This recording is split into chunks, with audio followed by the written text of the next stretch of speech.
नमस्कार, आप देख रहे हैं न्यूज इंडिया। मैं हूं आपके साथ पूजा मोहन पांडे। उत्तर प्रदेश में शिक्षक भर्ती मामले में इलाहाबाद हाईकोर्ट के फैसले से राज्य में सियासी भूचाल आ गया है। इलाहाबाद हाईकोर्ट की लखनऊ बेंच ने अपना फैसला सुनाते हुए इस भर्ती की पूरी मेरिट लिस्ट को ही रद्द कर दिया।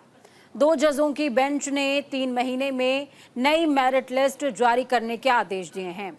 इस फैसले से योगी सरकार को बड़ा झटका लगा है।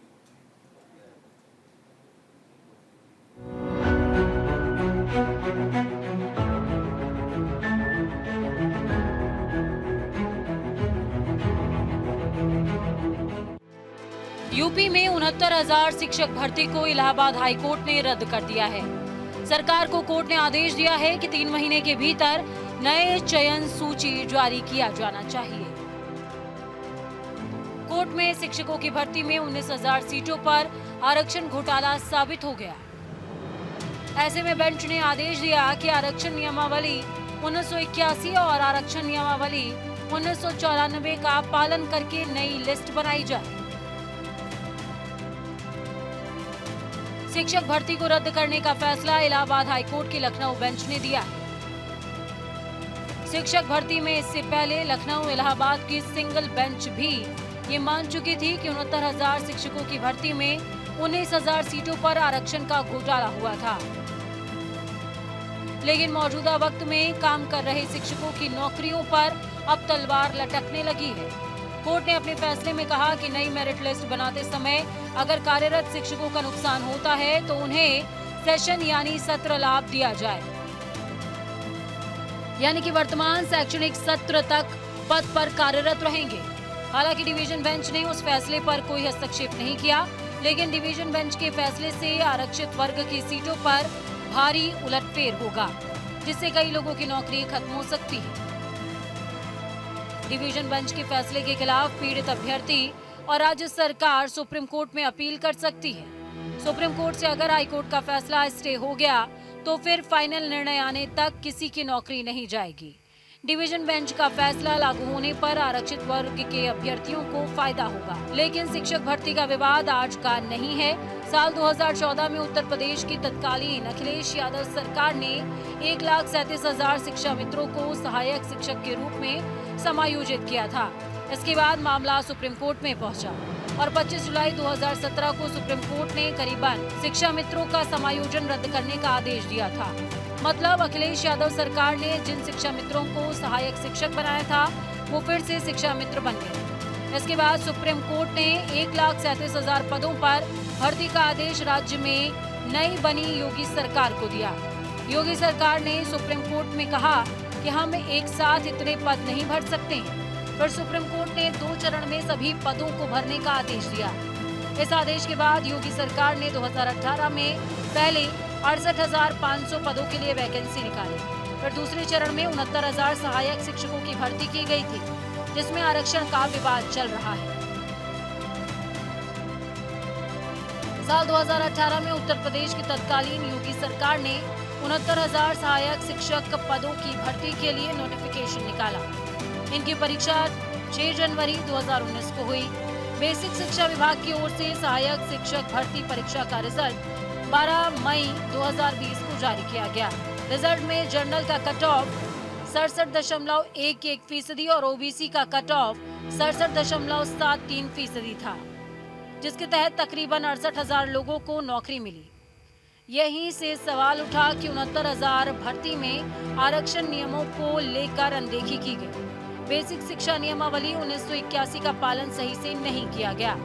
इसके बाद राज्य भर में विरोध प्रदर्शन होने लगे। आंदोलनकारियों का कहना था कि नियमावली में साफ है कि कोई ओबीसी का अभ्यर्थी अगर नॉन रिजर्व्ड कैटेगरी के कट ऑफ से ज्यादा नंबर पाता है तो उसे ओबीसी कोटे से नहीं बल्कि नॉन रिजर्व्ड कैटेगरी में नौकरी मिलेगी, यानी वो आरक्षण के दायरे में नहीं गिना जाएगा। अभ्यर्थियों ने दावा किया कि 69,000 शिक्षक भर्ती में ओबीसी कैटेगरी को 27% की जगह मात्र 3.86% रिजर्वेशन मिला है।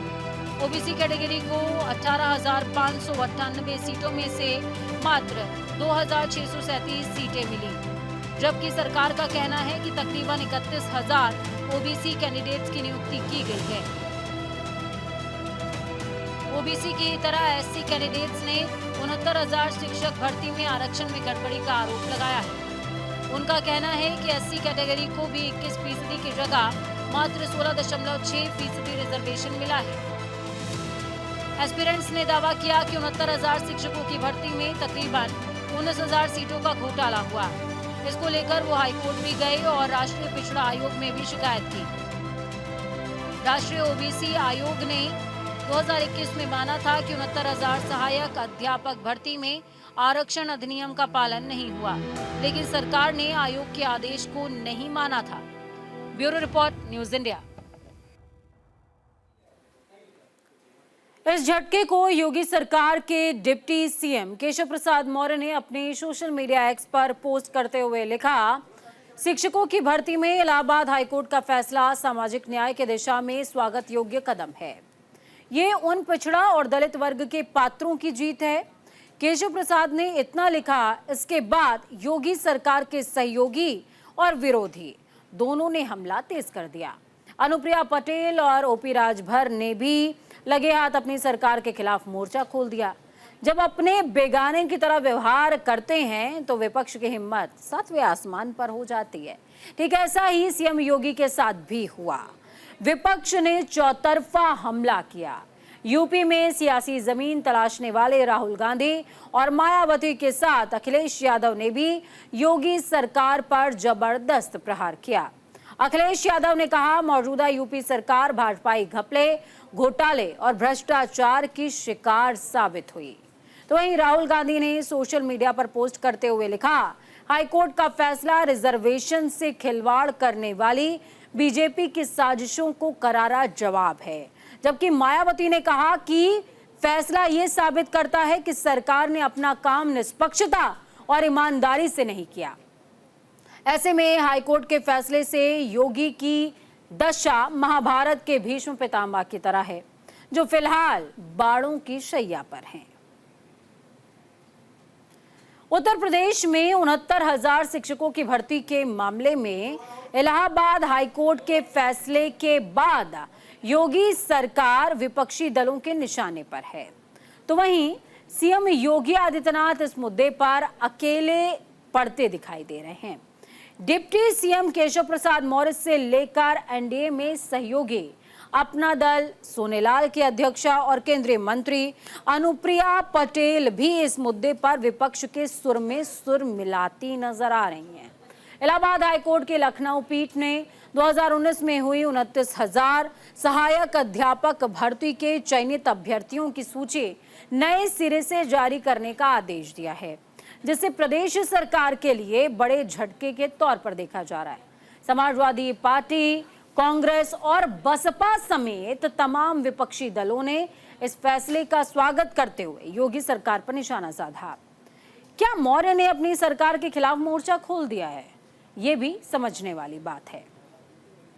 इस बीच डिप्टी सीएम केशव प्रसाद मौर्य और केंद्रीय मंत्री अनुप्रिया पटेल भी इस मुद्दे पर विपक्षियों के साथ खड़े दिखाई दे रहे हैं।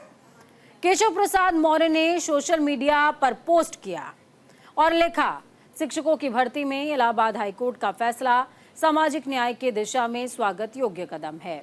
ये उन पिछड़ा और दलित वर्ग के पात्रों की जीत है जिन्होंने अपने अधिकार के लिए लंबा संघर्ष किया। उनका मैं तहे दिल से स्वागत करता हूं। केंद्रीय स्वास्थ्य और परिवार कल्याण राज्य मंत्री यानी कि अनुप्रिया पटेल ने भी फैसले का समर्थन किया। उन्होंने ट्विटर में पोस्ट करते हुए लिखा, 69,000 शिक्षक भर्ती मामले में माननीय इलाहाबाद उच्च न्यायालय के फैसले का स्वागत है। खुद पिछड़ा वर्ग आयोग ने माना था कि इस भर्ती मामले में आरक्षण नियमों की अनदेखी हुई। अब जबकि माननीय उच्च न्यायालय ने आरक्षण नियमों का पूर्ण पालन करते हुए नई मेरिट लिस्ट बनाने का आदेश दिया है, तब उम्मीद करती हूं कि वंचित वर्ग के प्रति न्याय होगा। जो माननीय उच्च न्यायालय ने कहा है, मैंने भी हमेशा वही कहा। मैंने इस विषय को हमेशा सदन से लेकर सर्वोच्च स्तर तक उठाया है। जब तक इस प्रकरण में वंचित वर्ग को न्याय नहीं मिल जाता, मैं इस विषय को तार्किक निष्कर्ष तक पहुंचाने के लिए लगातार हर संभव प्रयास करती रहूंगी, ये अनुप्रिया पटेल ने कहा। 69,000 शिक्षक भर्ती पर हाईकोर्ट के फैसले से सांसद अखिलेश यादव को बोलने का मौका मिल गया। उन्होंने इस मामले को पीडीए से जोड़ दिया। इस बीच 69,000 शिक्षक भर्ती भी आखिरकार भाजपाई घपले, घोटाले और भ्रष्टाचार की शिकार साबित हुई। यही हमारी मांग है कि नए सिरे से न्यायपूर्ण नई सूची बने, जिससे पारदर्शी और निष्पक्ष नियुक्तियां संभव हो सकें और प्रदेश में भाजपा काल में बाधित हुई शिक्षा व्यवस्था पुनः पटरी पर आ सके। हम नई सूची पर लगातार निगाह रखेंगे और किसी भी अभ्यर्थी के साथ कोई हकमारी या नाइंसाफी ना हो, ये सुनिश्चित करवाने में कंधे से कंधा मिलाकर अभ्यर्थियों का साथ निभाएंगे। यह अभ्यर्थियों की संयुक्त शक्ति की जीत है।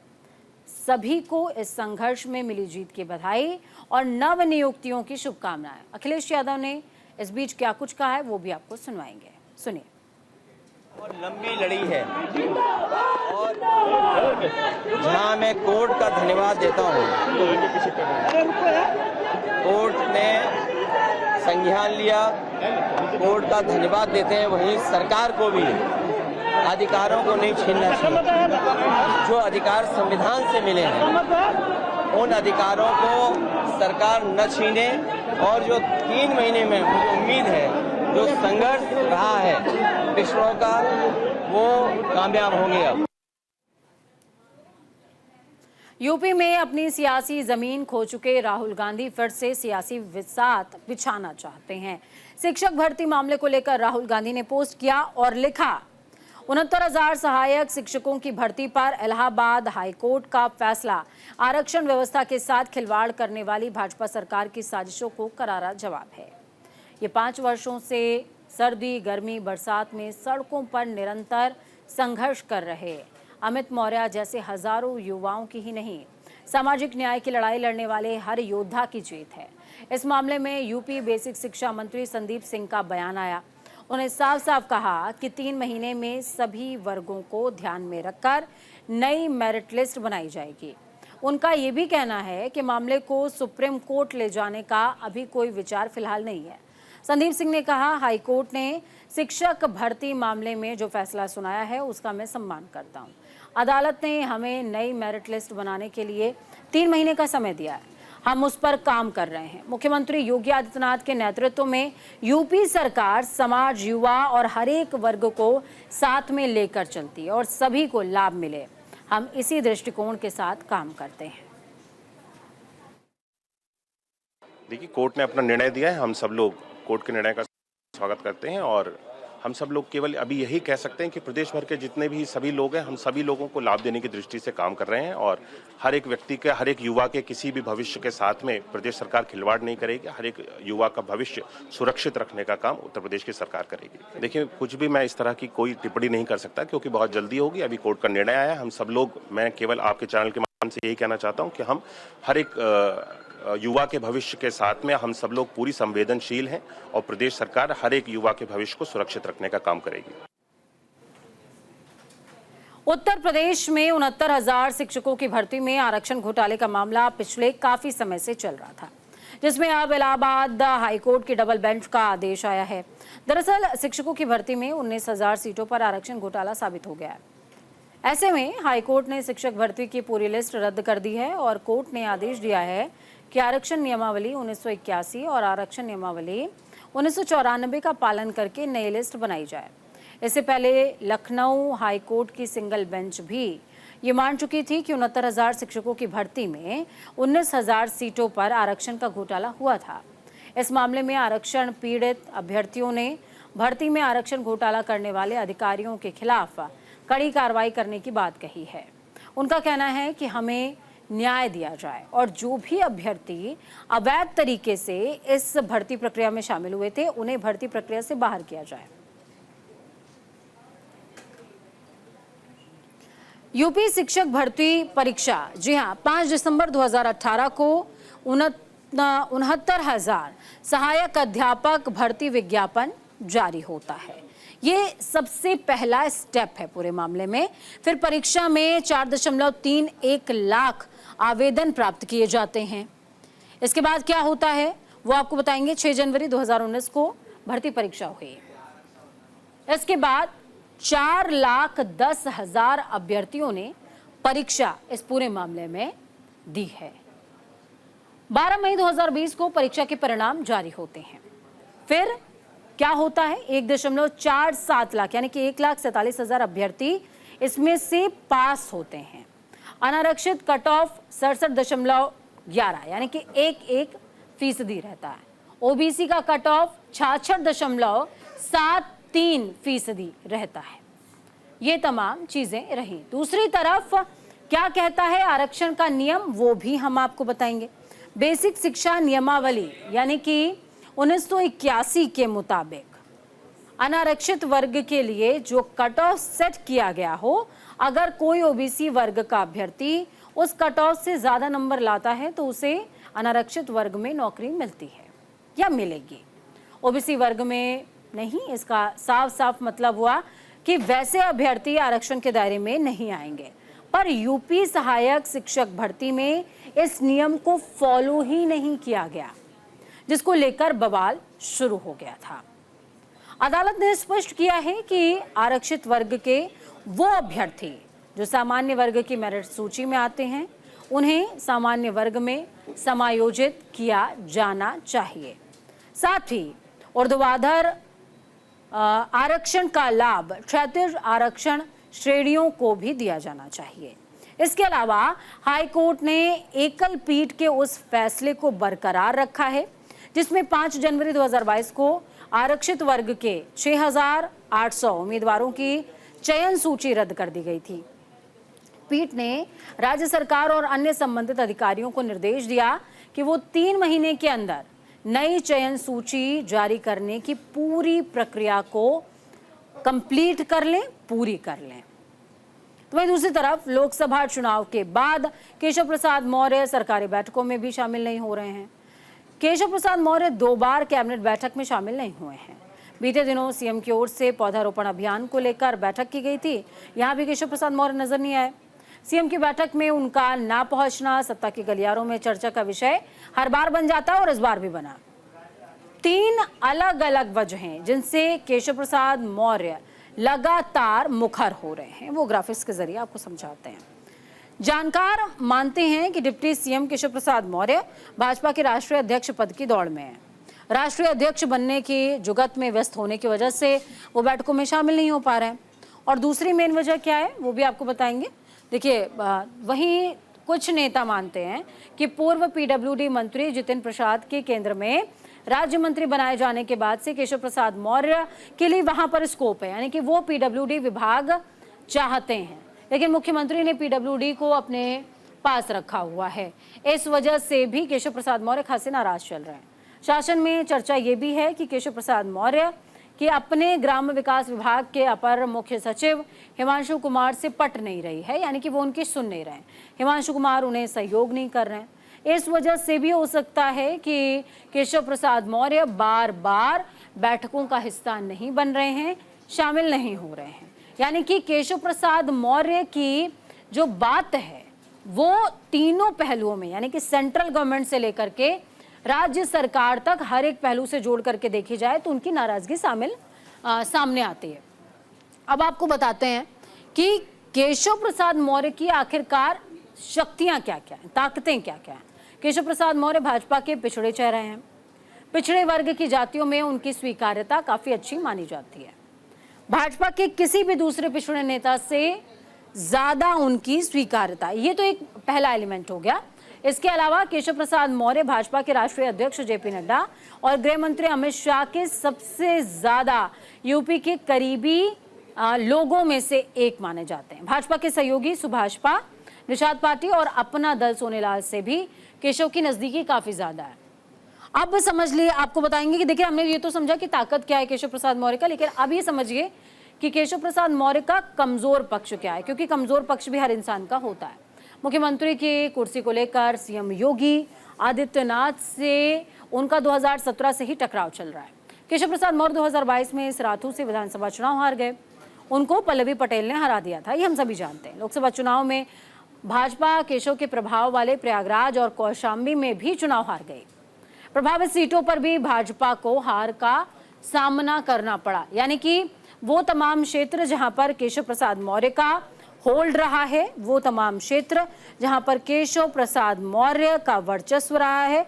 उन क्षेत्रों में केशव प्रसाद मौर्य अपना जादू या यूं समझिए कि अपना पराक्रम नहीं दिखा पाए हैं। ये उनकी कमजोरियों में से एक रहा है। फिलहाल शिक्षक भर्ती पर सियासत जारी है। सरकार अपनों और बेगानों दोनों से इन पूरे विषयों पर घिरी हुई है, क्योंकि आरक्षण एक बड़ा मुद्दा है। अब देखना यह होगा कि सरकार इन तमाम चीजों से कैसे निकलती है, क्या जवाब देती है। फिलहाल ये वक्त के गर्भ में छिपा हुआ है। वक्त छोटे से ब्रेक का ब्रेक के उस पार खबरों का सफर लगातार जारी है। बने रहिए न्यूज इंडिया के साथ, क्योंकि हम हैं राष्ट्र की आवाज।